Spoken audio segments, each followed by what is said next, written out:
doctor José Abanto, miembros de esta mesa de honor, ilustres amigos, colegas, ciudadanos, me han pedido que haga un acto en la labor que todavía estamos por ahora del Tribunal Constitucional para reflexionar sobre un tópico que es bueno que se sepa, se domine, para que muchos de ustedes de repente son asesores de los parlamentarios, sepan que tras la dinámica política de eventuales reformas que se pueden desarrollar en un país, existe toda una explicación teórica que viene de las grandes vigas de una disciplina que ustedes saben que es la teoría constitucional o derecho constitucional general. Pero dentro de esta vertiente disciplinaria hay grandes tópicos con un archipiélago de conceptualizaciones que requieren pues una argumentabilidad, y una de ellas es la problemática teórica y práctica de lo que es el poder constituyente. Le voy a robar un poquito de una hora, espero que no se vayan a enfadar, pero quiero estar con calma para no correr. Creo que les he dado un esquema de esta explicación. Pero antes de poder conversar sobre la problemática del poder constituyente, permítaseme en el primer rubro hacer una conceptualización de rigor o de cajón sobre lo que es la Constitución a modo de introito, a modo de introducción. Dígase de paso de una vez de que la Constitución hoy por hoy tiene dos grandes aproximaciones conceptuales. Una, entender la Constitución desde su naturaleza política, y otra, de que ella, la Constitución, sería, consustancial a su naturaleza política, básicamente una norma fundamental y fundamentadora del sistema jurídico. Normalmente el concepto político de Constitución es el que ha venido primando a lo largo y ancho de la evolución histórica. Desde las primeras constituciones que surgen en el mundo, la norteamericana de 1787, luego la francesa de 1791, y luego cuando se expande a toda Europa, llega a ultramar América Latina, hasta el periodo de entreguerras, entre la Primera y la Segunda Guerra Mundial, ha venido primando el concepto político de Constitución. Pero ese concepto político de Constitución, ¿qué suponía? Que la Constitución era el gran documento elaborado por políticos para regular los fenómenos políticos. Y así se concebía, y en parte así es. Pero después de la Segunda Guerra Mundial, justamente ese concepto político hizo crack, hizo crisis, se yuguló ese concepto y empieza a redimensionarse otra idea, otra cosmovisión del mundo como consecuencia del Holocausto y los millones de seres humanos que murieron por el desvarío del Tercer Reich, y empezó a desarrollarse la idea de que la Constitución era norma jurídica fundamental y fundamentadora de un sistema jurídico, norma jurídica que legitima un poder político, norma jurídica que es suma de valores fundamentales, norma que expresa un gran proyecto político de la nación, norma que en su incompletud desarrolla políticas legislativas para los futuros poderes constituidos como es el Parlamento, entre otras. En ese sentido, hoy por hoy, queridos amigos, colegas, prima el concepto normativo de la Constitución, que la Constitución vincula a los detentadores del poder, que son los que están en el poder, y a los destinatarios del poder, que somos los ilustres ciudadanos de a pie. El ciudadano común y corriente es el destinatario del poder. Detentadores y destinatarios en buena cuenta. Tanto los gobernantes como los gobernados deberíamos reconducir nuestra conducta de acuerdo a esos carísimos valores laicos que irradia copernicanamente la Constitución. Esa es, grosso modo, la aproximación en términos muy esquemáticos de lo que es la Constitución. Pero, ¿cómo nace una Constitución? Aquí viene justamente la teoría del poder constituyente, trata de explicar ¿Cómo nace una norma normarum, una constitución? Normalmente, una constitución surge, como diría José Faustino Sarmiento, cuando el alma de la nación se encuentra agitada.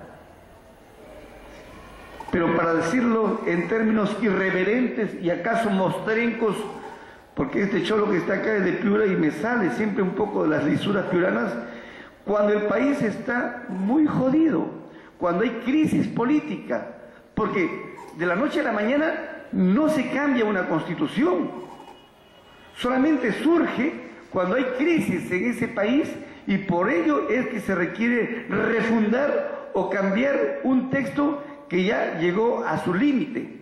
Y a partir de ahí surge justamente la problemática de quién debe dar esa constitución, que en buena cuenta es el poder constituyente. Por eso cuando he puesto ahí, ¿cómo nace una constitución? Una constitución nace a través de un acto constituyente. El acto constituyente es esa crisis que es ingobernable, en donde los detentadores del poder ya no quieren esta constitución, los destinatarios del poder están de acuerdo que ya no quieren esta constitución porque realmente ya se hace insostenible o porque realmente ya culminó su periodo. Eso se llama acto constituyente. El acto constituyente es la voluntad constituyente de quien detenta el poder en esos momentos y va poco a poco convocando a ese desencadenamiento de crisis y se convoca, al menos formalmente, a una constituyente. Y luego el sujeto titular, que ya lo veremos más adelante, sería moralmente el pueblo, que es el que otorga la validez en el marco de la soberanía de darse o refundarse esa nueva normatividad, ¿no? Bien, pero vayamos de una vez. ¿Qué es más o menos el poder constituyente? ¿Qué cosa es? Una descripción inodora, incolora, insabora, pero que no tiene pasión valorativa, subjetiva, sino una descripción en frío de lo que es una idea de poder constituyente es grosso modo el siguiente. Trátase de aquel poder, a un paréntesis, no sabemos si ese poder es de jure o de facto. Trátase de ese poder que va a tener la voluntad política de dar por vez primera una constitución allí en ese estado que por vez primera surge como tal. Punto y coma. O hablamos también de aquel poder, no se sabe si es legítimo o de facto, que decide suprimir una constitución por otra, en el marco de su soberanía y dentro de los linderos territoriales de ese Estado. Poder constituyente expresa la soberanía y la autodeterminación de los pueblos para darse la normatividad que crea conveniente y a partir de ahí apuesta aún sí por la esperanza hacia el futuro. Porque no se olviden que entre el concepto político de la Constitución es que ella es un proyecto de la nación para el futuro. En eso radica la teoría del poder constituyente, pero vamos a despellejar todo esto que lo he dicho en abstracto. Y veo el rostro de ustedes un poco enjutos porque dirán, hasta ahorita no nos saca de nada, vamos piano piano. Como diría Jack el Destripador, por partes y cucharadas. Causas que generan la presencia de un poder constituyente. ¿Cuáles son las causas, las raíces etiológicas que desencadenan que haya una irradiación de poder fáctico o jurídico que decide refundar la República con una nueva normatividad o estableciendo por vez primera una primigenia normatividad? Creación de un nuevo Estado. Cuando no hay un Estado y se crea un nuevo Estado, toda América Latina, nuestra Indo-Iberoamérica,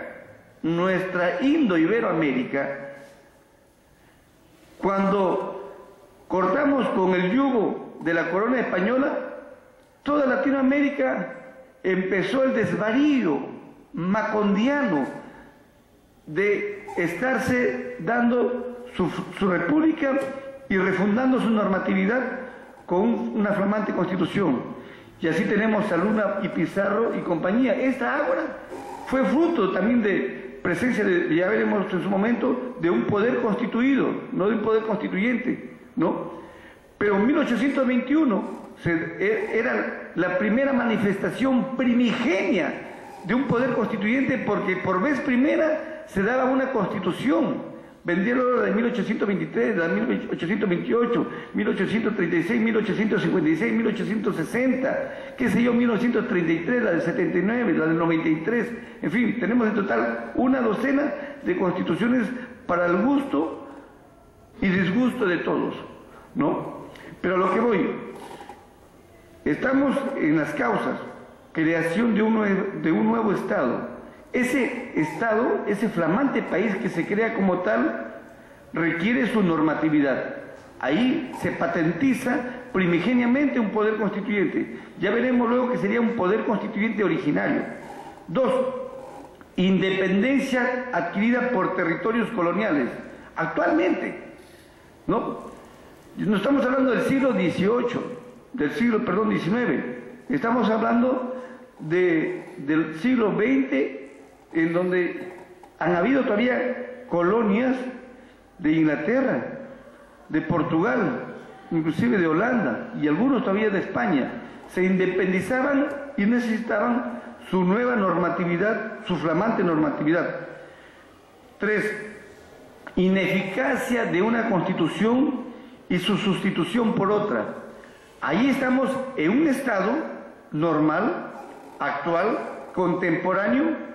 Tenemos un Estado, tenemos un país, tiene una constitución, o de repente tiene 10, 11 constituciones, pero esa última constitución llegó a su límite, cumplió su ciclo, y se requiere otra normatividad.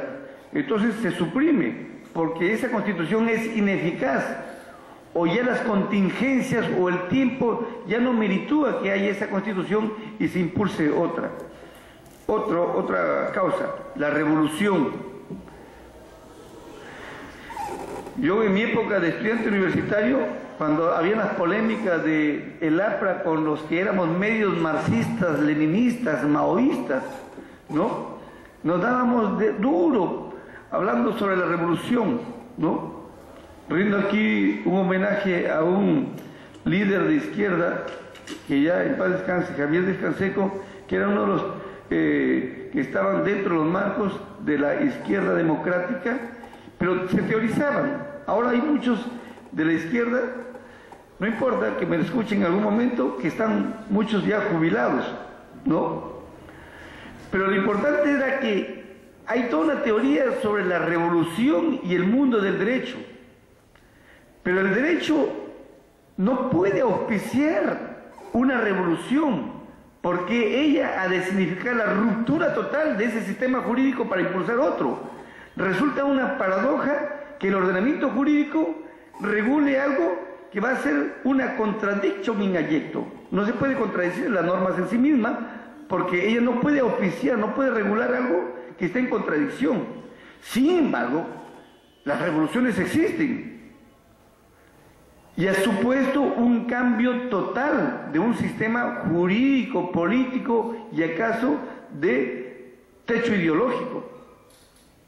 Pero las revoluciones culminan luego con una nueva juridicidad.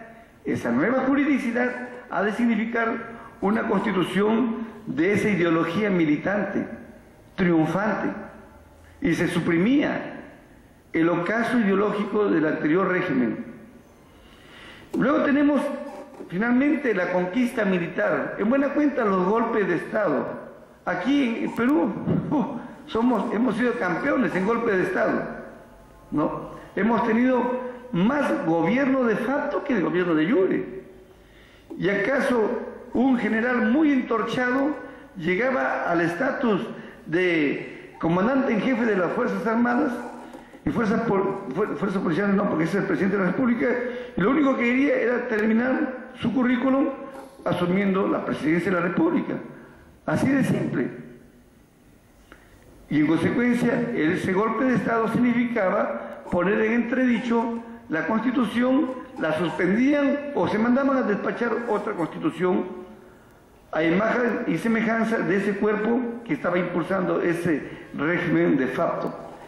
Esa es muy apretada, muy esquemáticamente, por cierto, de las etiologías o las causas que desencadenan la problemática teórica y práctica de ese poder que va a ser el poder constituyente, que va a dar una constitución. Clase de poder constituyente. Hay dos. En la doctrina esto es consenso. Hay el poder constituyente originario y poder constituyente derivado.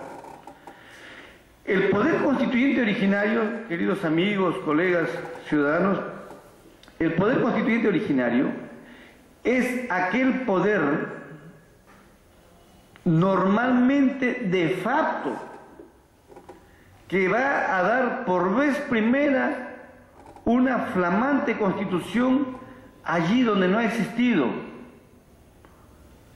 O habiendo una constitución, se decide esta cambiar por otra, pero fruto de una situación de facto, nunca de jure, porque si es de jure, no es poder constituyente originario, es poder constituyente derivado.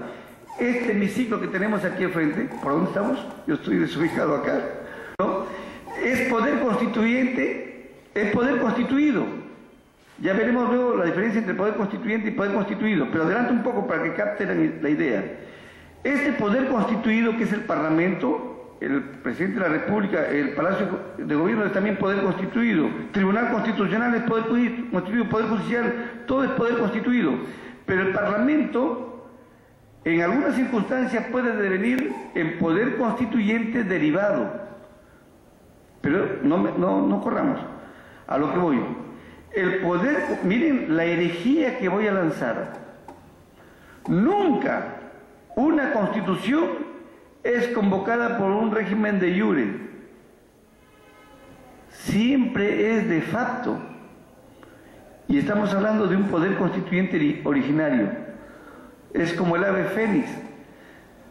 Arrasa con la normatividad preestablecida porque no va a cumplir los requisitos de la reforma como quisiera esa constitución que está vigente, porque si alguien impulsa un cambio de constitución de acuerdo a la constitución vigente, no es poder constituyente originario, es poder constituyente derivado porque deriva de la propia norma constitucional.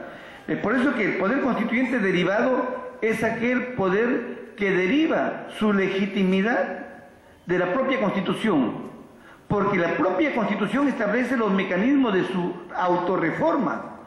Toda Constitución, aquí y en cualquier Estado contemporáneo, prevé su reforma. Y si el Poder Legislativo decide impulsar una reforma constitucional, lo hará ineluctablemente de acuerdo a los mecanismos que ha preestablecido esa Constitución. Eso es poder constituyente derivado. Pero cuando viene Morales Bermúdez, cuando viene Juan Velasco Alvarado, da el golpe de Estado el 3 de octubre de 1968, se tira el Parlamento, cambia los vocales supremos del Poder Judicial, y en fin, crea una suerte de Consejo Nacional del Poder Judicial para nombrar a dedo a los supremos, y nombra a dedo a los alcaldes, qué sé yo. Era un golpe de Estado. 1968, 1975, Juan Velasco Alvarado, ya delicado él, con su pierna amputado él, ya hay una suerte de autogolpes entre ellos y asume don Pancho Morales Bermúdez con el tangnazo, 1975. Y luego cuando hay un paro el 19 de julio de 1978 y hay una crisis política porque ya era insostenible el régimen militar. Yo me acuerdo que era muy niño y había hecho bloqueo de carretera era todavía estudiante de secundaria, en el paro del 19 de julio de 1978, ¿no? En mi tierra natal, entre Sullana y Piura. Toda la muchachada, estudiantes, universitarios, la clase política, hizo un famoso paro que descalambró al gobierno. Y luego Morales Bermúdez tuvo que convocar a un plan Tupac Amaru. Y en ese plan se preveía, ¿qué cosa? La transferencia pacífica del gobierno militar al gobierno civil, previo una constituyente. Eso era poder constituyente originario. ¿Por qué? Porque no lo establecía con los mecanismos de la Carta del 33. Morales Bermúdez se limpiaba la Carta del 33 y convocaba a una nueva constituyente. Eso era poder constituyente originario. Por eso yo le decía, con un guiño en el ojo, el poder constituyente originario es aquel poder, no se sabe si es de jure de facto, que va a tener la virtud y la fuerza de imponer una nueva constitución. En este caso, el gobierno de facto era el que convocaba, era el titular de facto. Pero normalmente, adelanto un poco sobre el sujeto titular, normalmente cuando el sujeto titular convoca a una constituyente y el demos, el pueblo, el soberano, participa, eso que era de jure, eso que era de facto, se torna en de jure. Algo así como el rey Midas, que todo lo que lo tocaba se convertía en oro. La metáfora es que si el pueblo participa, lo que toca, que era convocado por alguien de facto, lo convierte en de jure y por ende en legítimo. Es por eso que si este Parlamento, mañana más tarde, con el actual régimen, o el próximo, o con quien diablos esté, discúlpenme mi apasionamiento, se convoca a una reforma parcial de la Constitución, eso es poder constituyente derivado.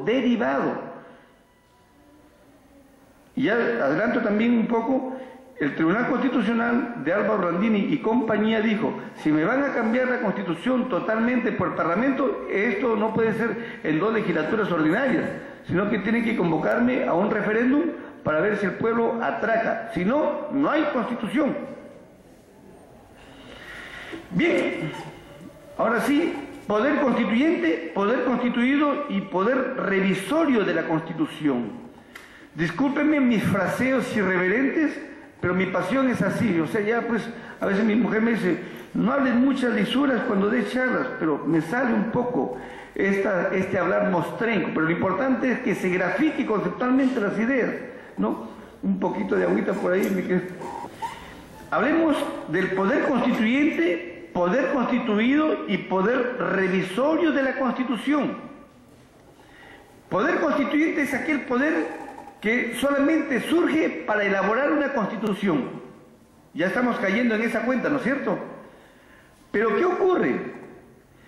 Que luego esa Constitución va a regular una parte que es la parte orgánica. Hago un paréntesis, porque ustedes deben saber que toda Constitución tiene 2 grandes partes, la parte dogmática y la parte orgánica. La parte dogmática, que es la regulación sublime de todos los derechos y usos fundamentales de las personas. Y la parte orgánica es la estructura del Estado. Y estructurar el Estado significa dotarle a ese poder político las competencias y atribuciones a través de sus correspondientes órganos. Porque no existen poderes del Estado. El Estado solamente tiene un poder político. Y ese poder político se expresa en diversos órganos, legislativo, ejecutivo y judicial, son los clásicos órganos del Estado, pero hay un bolondrón más de órganos del Estado: Jurado Nacional de Elecciones, Defensoría del Pueblo, Ministerio Público, Contraloría General de la República, Tribunal Constitucional, Superintendencia de Embarque y Seguro, y un largo etcétera. Todos esos órganos van a cumplir ciertas atribuciones, ciertas competencias. Nadie puede entrometerse en uno u otro, porque luego puede venir al tribunal un conflicto de competencia o de atribuciones. A lo que voy. La Constitución, hecha por el Poder Constituyente, elaboró una Constitución, luego se extingue ese Poder Constituyente, que ya veremos que puede ser una Asamblea Constituyente, se extingue esa Constituyente, ese poder. Pero queda luego ese fruto, que es la Constitución. Y ese fruto va a regular un poder permanente, estable, duradero, que es el poder constituido. El poder constituido, colegas, es el poder político, es el Parlamento, es el Ejecutivo, es el Judicial, es el Tribunal Constitucional. En buena cuenta, es toda la estructura del Estado. Es por eso que el poder constituido, que normalmente en la teoría del poder constituyente se le identifica como el legislativo, este legislativo a la larga puede terminar en un poder revisor de la Constitución, cuando se impone una reforma parcial, y deviene ese poder constituido en poder constituyente derivado. Derivado, como ya le repito, porque deriva su legitimidad de la propia Constitución. En cambio, el poder constituyente originario, su legitimidad es de facto. Hay que buscarla, dice Vidal Campos, dice Carl Smith, y dicen todos los teóricos, hay que buscar la legitimidad de donde fuere. Pero más que legitimidad en un poder constituyente originario, lo que radica su virtud es la fuerza de imponer una constitución a través de la fuerza, más que la sublime legitimidad que lo puede dar un poder constituido a través de un parlamento. Y normalmente, porque eso puede ser fruto de una revolución o de un golpe de Estado. Por eso que cuando hablamos de poder constituyente y poder constituido, aquí he puesto solamente como un recordaris que fue Sieyès, Immanuel Sieyès, que fue un loco suelto de la Revolución Francesa, un gran teórico, un Demóstenes en el contexto de la Revolución Francesa, en la época del terror. Él era uno de los que presentaba a cada rato proyectos de constitución, ¿no? Y luego, a propósito, Sieyès, hago un paréntesis también, Sieyès es uno de los primigenios pioneros de lo que hoy es el Tribunal Constitucional, porque Sieyès decía, ¿qué pasa si el Parlamento se excede en sus atribuciones legislativas y emite leyes contrarias a la Constitución? Debería haber un órgano que es el jurado constitucional que controle los excesos del legislador. Pero luego uno de los lugartenientes de Miró le manda a decir, compadre, si sigues insistiendo con esta tesis, mañana más tarde te buscamos una intriga y te guillotinamos tu cabeza. Así está en sus confesiones. De manera que se quedó en sana salud, pero ya después ha dejado su pensamiento. En su obra, ¿qué es el tercer estado? Él distingue el poder constituyente del poder constituido. El poder constituyente es prácticamente ese órgano que va a dar por primera vez la Constitución.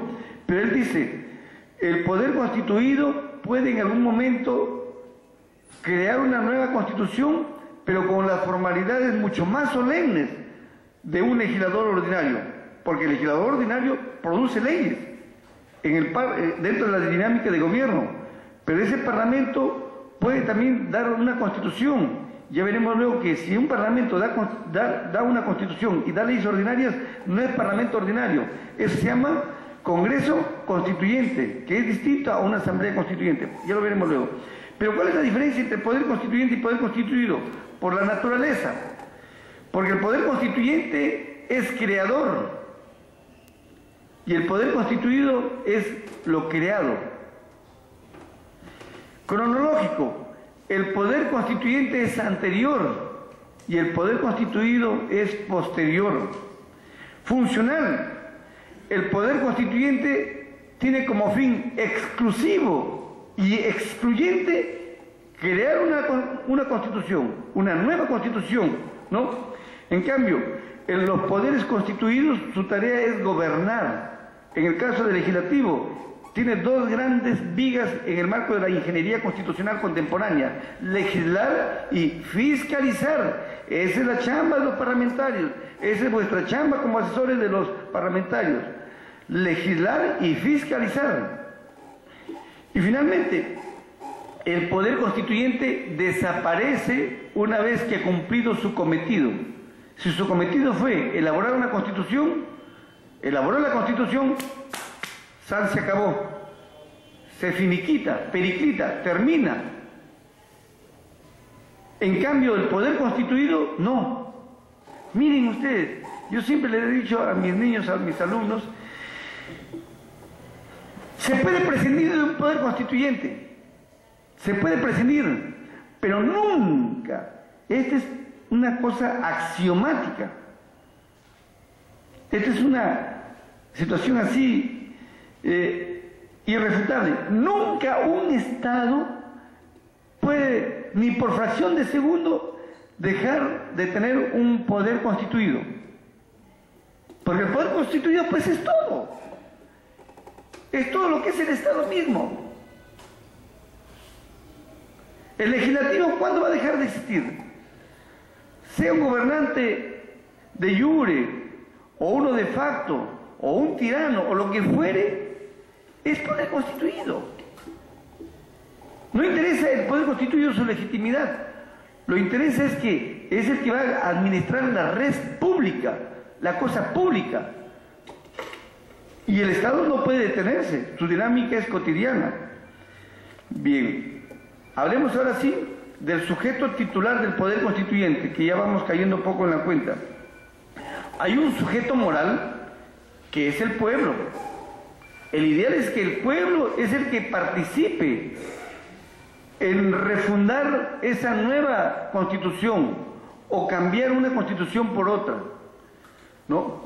Eso es lo que al final es como desideratum, pero a la larga, hablemos claro, no hablemos con hipocresías políticas, a la larga hay un verdadero sujeto de facto, que es ¿quién? El que está en el poder en esos momentos, como Morales Bermúdez, que convocaba una constituyente, como Fujimori, que convocaba un Congreso Constituyente democrático, y como todos los regímenes que en sus momentos eran convocados por huestes militares, ¿no? Pero, como digo, al final esa participación que es convocada por un régimen de facto, al participar el pueblo, viene la conseja del rey Midas, se legitimiza al participar el pueblo en esa actividad. Todo esto tiene que ver con la teoría del cambio constitucional. El poder constituyente se ubica dentro del marco de la teoría del cambio constitucional. ¿Qué significa esto? Muy sencillo. Una constitución nace, dura un tiempo que el ideal es que sea perdurable y luego fenece por razones de biología política. Porque ya, así como todos nosotros tenemos un ciclo de vida, ¿no? Hay veces que nuestro cuerpo ya no responde, la carrocería a veces, al menos mi carrocería ya a veces no funciona, ¿no? Así, igualito es la Constitución, ¿no? Entonces, el ideal es que toda Constitución tenga perdurabilidad, pero bueno, se impone cambios. Entonces, la teoría del cambio constitucional tiene todos estos incidentes y accidentes que pueden sufrir y que vamos a enumerarlos así. Uno, reforma de la Constitución. Eso es bien sencillito ya. Se requiere reformar parcial o totalmente. De repente hay algunos artículos que no permiten una dinámica política más dúctil, más rápida. Se imponen algunas reformas, ¿no? O de repente ya esa Constitución cumplió su ciclo, se reforma totalmente, ¿no? Pero esa reforma constitucional se hace por el poder constituyente derivado, ¿no? A través del procedimiento de un mecanismo agravado. En nuestra patria tenemos dos legislaturas ordinarias, o una legislatura ordinaria prescindiendo de la segunda, pero con convocatoria a referéndum. Bueno, es la reforma de la Constitución que es normal. Tenemos luego la mutación constitucional.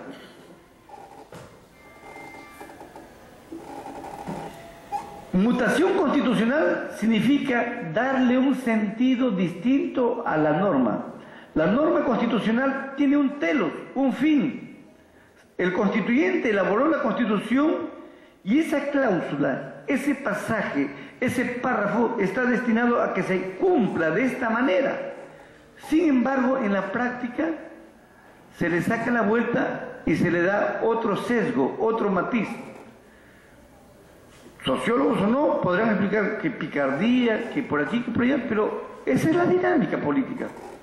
Aquí no estamos haciendo axiologías, si eso es bueno o es malo. Simplemente que la práctica lo determina. ¿Y cómo? Por ejemplo, una ley ordinaria que desnaturaliza lo que dice la Constitución. Un fallo del Tribunal Constitucional que la Constitución dice una cosa y al final el Tribunal Constitucional lo está interpretando desde otra perspectiva. Por ejemplo, la Constitución dice no procede amparo contra leyes y el Tribunal dale que dale y hay amparo contra leyes de naturaleza autoaplicativa. La Constitución dice no procede amparo contra resoluciones judiciales y el Tribunal Constitucional ni hablar, hasta el Código Procesal Constitucional regula el amparo contra las leyes, ¿no? La Constitución prohíbe una cosa, pero el legislador dice otra cosa, o el Tribunal Constitucional dice otra cosa. Mutación constitucional, o por prácticas administrativas, o por costumbres constitucionales. Todo eso es parte de la dinámica constitucional. Luego tenemos la suspensión constitucional. La suspensión constitucional ocurre cuando uno o varios artículos o varias cláusulas de la Constitución se suspenden. Normalmente eso ocurre por circunstancias excepcionales como es un estado de emergencia. El estado de emergencia está previsto. El estado de sitio está previsto. O puede que sea por una guerra convencional que desencadena una ley marcial. Todo eso supone suspensión de algunos derechos, ¿no? Quebrantamiento de la Constitución, que significa la rotura constitucional. Consiste en que aquí sí se viola alguna porción de la Constitución, pero porque también las contingencias lo imponen, pero se impone por un momento determinado. Superada esa contingencia ya no hay necesidad de ese quebrantamiento. Puede ocurrir solamente como hipótesis de trabajo. Va a decir el profesor Gerardo, esto está auspiciando conflictos bélicos con Chile, a propósito de la Haya. Pero mejor pongo el ejemplo, que pueden calzarlo luego ustedes, todos somos inteligentes, mejor pongo el ejemplo de Benito Juárez. En 1863 ya don Benito tenía que irse a su casa porque ya había terminado su periodo de gobierno, pero mantenía una guerra con Francia. Y no podía convocarse a elecciones porque había guerra. ¿Qué íbamos a hacer? Se dio una norma que prorrogaba el mandato hasta que se superara esa guerra. Había una infracción ahí había un quebrantamiento, pero las necesidades, las contingencias, así se imponían, ¿no?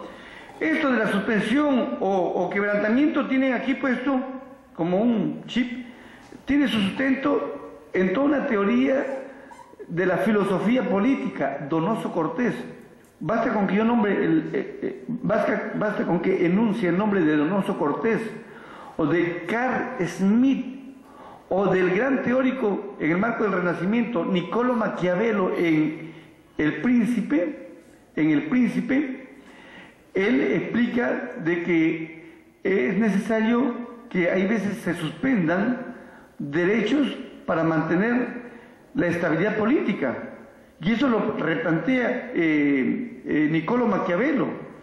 Y en el siglo XX lo retoma Donoso Cortés, que fue uno de los españoles que inspiró también a un germano occidental como Oscar Schmidt, que es el de la corriente del decisionismo político, y que terminó medio nazi. Pero lo importante, y Carl Schmitt tenía una frase demoledora: soberano es aquel que decide en estado de excepción. Eso encierra muchas cosas, eso encierra hasta muertes, suspensión de vidas, exterminio o reafirmación de un poder que tiene en su momento. Estamos hablando de quién. El soberano radicaba en algún momento de quién, en Stalin, en Mao Zedong, ¿no? En Hitler, en Mussolini, en Franco, ¿no? Entonces, esto del quebrantamiento no es solamente, sino que también hay toda una base teórica de alto calibre, discutible, claro que sí, eso es discutible en la filosofía política, ¿no? Pero hay veces que es necesario romper la legitimidad para establecer luego la legalidad. Y ahí ese quebrantamiento porque el país se impone. La guerra, si hay una guerra, se impone. Y luego tenemos la supresión de la Constitución. Aquí sí, ocurre cuando ya se decide liquidar totalmente la Constitución. No estamos hablando del quebrantamiento ni la suspensión, que son artículos parciales. Aquí la supresión es ya que se decide suprimir ese texto constitucional, se rompe en su conjunto, es un fin y un renacer. Se acaba una y se anuncia otra. Es el inicio del alfa y el omega, de un nuevo horizonte que va a regular los nuevos derroteros del país. Y luego tenemos algo que es importante que ustedes lo ubiquen. Ya la carrocería, me hubieran conocido más muchachos porque ya medio que me canso. No, pero espero que vaya bien la cosa, ¿no? Bueno, infracción constitucional. Infracción constitucional. Queridos amigos, es un concepto que hay discretos ríos de tinta, pero discreto no mucho, y el tribunal casi no lo ha delineado, no ha enunciado conceptualizaciones, la doctrina sí. Infracción constitucional, ese concepto estuvo ya previsto en nuestra Carta Magna que venía de los reyes de los predios de España, la Constitución de Cádiz, que el año pasado se cumplió el bicentenario, ya hablaba de la infracción constitucional como causal para sacarlo, mandarlo a su casa a los mismos constituyentes, a los diputados, al presidente, al rey. Infracción constitucional, que era equivalente a infracciones de orden penal. Pero acá el concepto infracción constitucional es un concepto indeterminado, que está sujeto a criterios muchas veces de orden valorativo, de quién es el que va a hacer una acusación constitucional. Una infracción puede estar jugando en pared con un tipo penal. No siempre la conducta de un alto funcionario que incursiona en un tipo penal desencadena necesariamente una infracción constitucional. Puede más bien que el que está haciendo una infracción constitucional no ha cometido formalmente un tipo penal, pero ha cometido algo peor, ¿no? Como puede ser un golpe de Estado, o porque no haya convocado elecciones políticas, o porque haya desencadenado una trafa electoral. El concepto de infracción constitucional está en función a ciertos criterios que discrecionalmente puede manejar ese órgano legislativo que somete a una acusación. Pero hay que tener mucho cuidado porque puede haber dosis de arbitrariedad en el marco del debido proceso parlamentario. Y eso nosotros hace poco hemos sacado un fallo que va a ser una especie de derrotero para que el Parlamento, en sus potestades sancionadoras disciplinarias, respete el debido proceso. Porque aquí todo este es un país en donde hay que andarse con pie de plomo. Porque todo es, entre comillas, escándalo. Y a eso la prensa lo desencadena, porque lo magnifica. Ya invoco en todo caso a Mario Vargas Llosa, es una sociedad de espectáculo, sexo, sangre, porno, morbo, y así no se desencadena un sentimiento constitucional en el Perú. Dejo esta parte porque si no ya me convierto en el hermano Pablo. Hablemos ahora de Asamblea Constituyente y Congreso Constituyente. Asamblea Constituyente y Congreso Constituyente. La Asamblea Constituyente es la expresión institucional del poder constituyente originario. Ya van cayendo un poco en la cuenta. El Congreso Constituyente es la expresión natural del poder constituyente derivado. Este Parlamento, si reforma un articulito o se tira toda la Constitución y lo ratifica el pueblo con un referéndum, es poder constituyente derivado. Pero la Asamblea Constituyente puede lo más, pero no puede lo menos. Oh, paradoja. Puede lo más, ¿qué? Elaborar la Constitución y nada más. El Congreso Constituyente puede lo más y puede lo menos. Puede elaborar una Constitución parcial o total y puede simultáneamente dar leyes ordinarias, ratificar jueces, nombrar jueces, directores del BCR, todo lo que esté en agenda, etcétera, etcétera. La gobernabilidad cotidiana, ¿no? Yo me acuerdo que cuando estaba muchacho, pero en la Asamblea Constituyente, el FOSE, la gente del Partido Socialista, los trabajadores del barbón de Hugo Blanco, ahí estaba Díez Canseco, estaba Malpica, toda esta gente de izquierda, ¿no? En su momento, cuando llegaron a la Constituyente, se estrenaba recién en unos horizontes inusitados. Y todos estos gallos, con su mística así reivindicatoria del pueblo, querían pues que la Asamblea Constituyente legislara que el costo de vida, que baje. No, reposición a trabajadores, hay que emitir leyes. Pero no se podía. ¿Por qué? Porque la convocatoria de la Constituyente, a la Asamblea Constituyente, era elaborar la Constitución y nada más. Muchos decían, pero ¿cómo? Si podemos elaborar la Constitución, ¿por qué diablos no podemos dar leyes ordinarias? Porque sí, pues, no se podía. No se puede.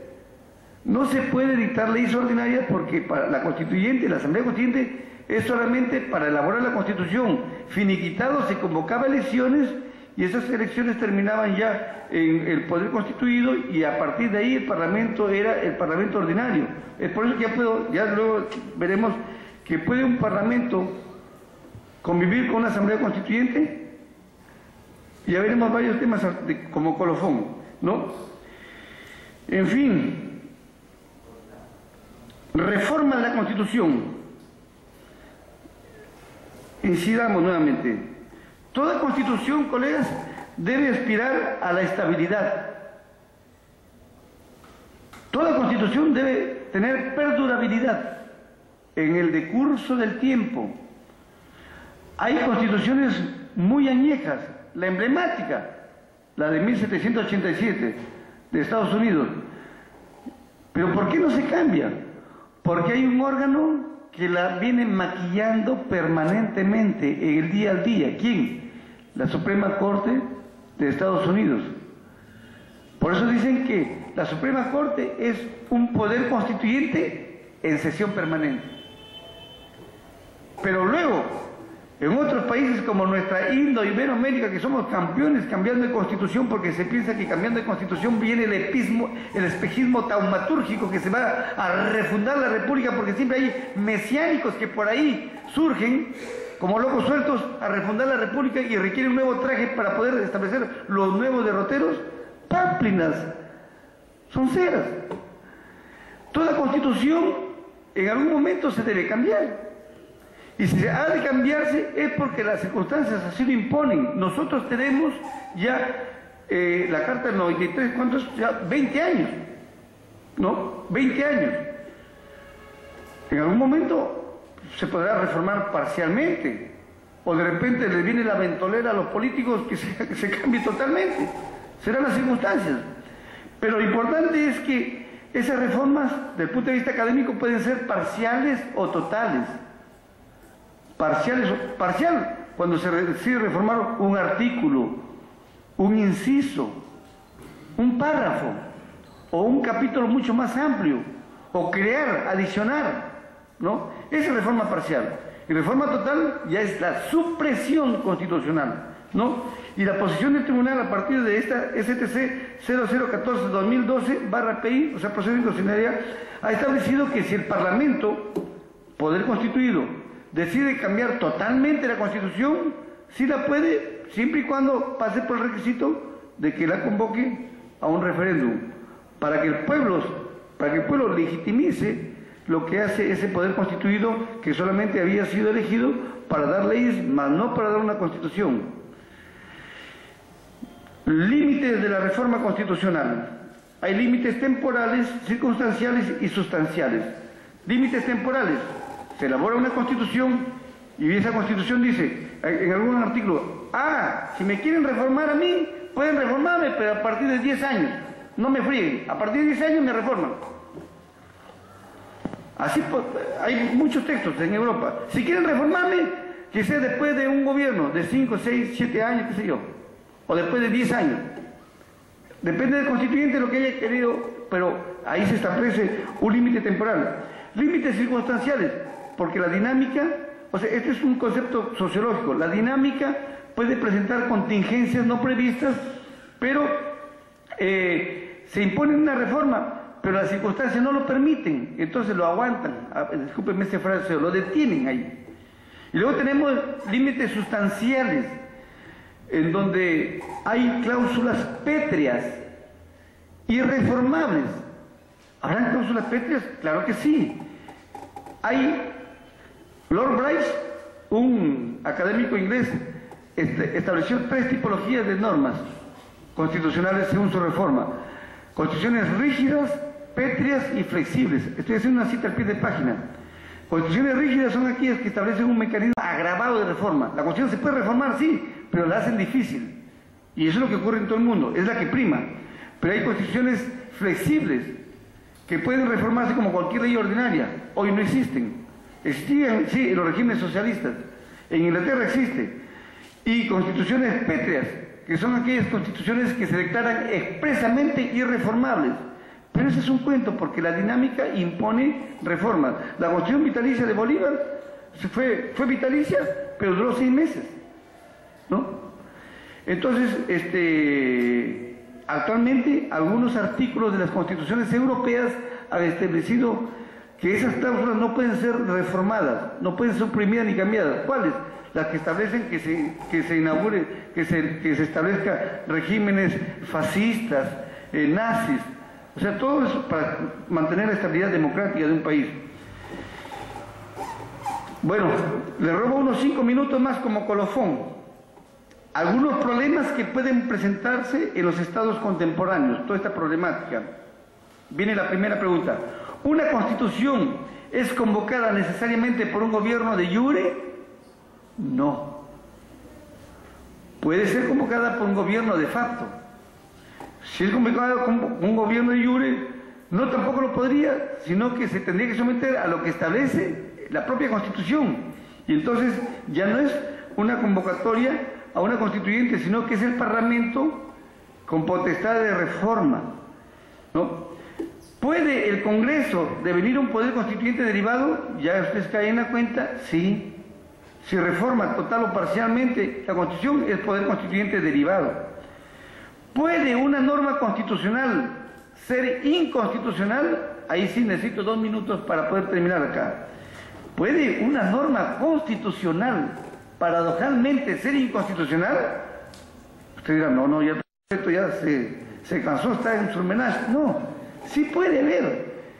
Es factible que hayan artículos constitucionales que a su vez sean inconstitucionales. Explícame. Así como, va a ser una explicación biológica del ser humano, así como las damas de vez en cuando hay que hacerse el tocamiento acá en su pechito para despistar cualquier tema feo. Miren lo que esta actriz, Dios mío, ¿cómo se llama? Angeline, ¿no? Ha dado una lección de vida a las damas que es prácticamente belleza y vida, pero si hubiera una cosita así, que está maligna, hay que extirparlo. O en el caballero también. Así también hay cláusulas en la Constitución que pueden ser cancerígenas y se requiere ser extirpadas. Porque esa cláusula, que no obstante fue aprobada por ese constituyente, no es que esté contrabandeado, que algún pío lo puso por ahí, no, sino que no se dieron cuenta que esa cláusula no compatibiliza in totum con la Constitución y por lo tanto hay que desaplicarla en su dinámica por desuetudo. Entonces eso lo planteó hace 60 años Otto Bachoff, que fue el presidente de la Corte Suprema en Alemania, no del Bundesverfassungsgericht, que es el Tribunal Federal Alemán, no, sino del Poder Judicial. Él tiene un ensayo que se llama Normas Constitucionales e Inconstitucionales, por Otto Bachoff, se escribe Bachoff. Y luego tenemos, finalmente ya con esto, ¿puede una norma constitucional ser inconvencional. Yo hasta hace poco he dicho que el poder constituyente es soberano, sí, pero también tiene sus limitaciones. Un país decide darse una constitución, se da su constitución, pero de repente hay artículos de esa constitución que no compatibilizan con el bloque de convencionalidad. Y el bloque de convencionalidad, queridos colegas, son todos los tratados internacionales en materia de derechos humanos de la región. Si un país aprobó una constitución y esa constitución, por ejemplo, regula la pena de muerte, alguien puede plantear una acción y llega a la Corte Interamericana de Derechos Humanos, como ha ocurrido con Ghana, en donde Ghana aprueba en ese país la pena de muerte. Y hace poco la Corte Interamericana ha desautorizado esa cláusula constitucional que regula la pena de muerte y ha declarado inconvencional una norma constitucional. Eso se ubica dentro de los parámetros del control de convencionalidad. Así como el Parlamento puede emitir leyes, puede en algún momento ser objeto de un contencioso que es el control de convencionalidad. El Tribunal Constitucional puede decir la última palabra acá, pero de repente puede ser revocado por la Corte Interamericana. Son nuevas cosmovisiones del mundo contemporáneo, el llamado control de convencionalidad. Queridos amigos, ya no quiero robarles su tiempo, no quiero someterlos a esta tortura china, les agradezco muy de veras, estoy prácticamente siempre en mi condición más que de magistrado del tribunal, que por ahora todavía estamos en su condición de supércites, como profesor universitario, que es lo que realmente nos llevó a la experiencia sublime de estar en el Tribunal Constitucional. Pero el estatus de magistrado es por un quinquenio, pero nuestra condición de profesor será hasta que Dios nos lleve al otro barrio. Muchas gracias.